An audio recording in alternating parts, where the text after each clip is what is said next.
सर्वांना श्री स्वामी समर्थ.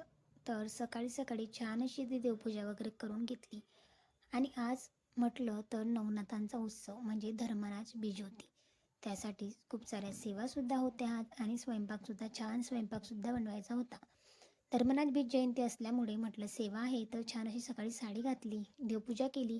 साडीमध्ये अजिबात काम जमत नाही म्हटलं फक्त साडी घालून देवपूजा करून चहा वगैरे घेऊन केंद्रात गेले. 10:30 वाजेला केंद्रामध्ये बऱ्यापैकी महिला असतात. छान असे आरती वगैरे होते, ऐक्यमंत्राचं वाचन वगैरे होतं आणि छान वाटतं केंद्रामध्ये गेल्याच्यानंतर. पूर्ण दिवस अगदी फ्रेश जातो. तिकडनं आली आलू मटरची भाजी, शेवयांची खीर, वडे आणि नंतर छान अशा पोळ्या बनवल्या. गरमागरम लास्टमध्ये वडे काढले आणि महाराजांना सुद्धा नैवेद्य दाखवायचा होता. ज्या काही सेवा होत्या त्यासुद्धा करायच्या होत्या. एक अध्याय वाचायचा होता, तो कोणता किंवा अजून काय काय स्वयंपाकामध्ये होतं हे तुम्हाला उद्याच्या ब्लॉगमध्ये नक्की बघायला मिळेल. सो उद्याचा फुल ब्लॉग अपलोड होईल, तो सुद्धा तुम्ही नक्की बघा. नंतर दोघांसाठी ताट तयार केलं, महाराजांसाठी सुद्धा आणि पोथींचं ग्रंथाला सुद्धा. नंतर अध्यायसुद्धा वाचून घेतला आणि अशा प्रकारे आजचा दिवस संपवला. छान छान सेवा केल्या. असा होता माझा आजचा दिवस. तुमचा दिवस कसा केला नक्की कमेंट्स करा.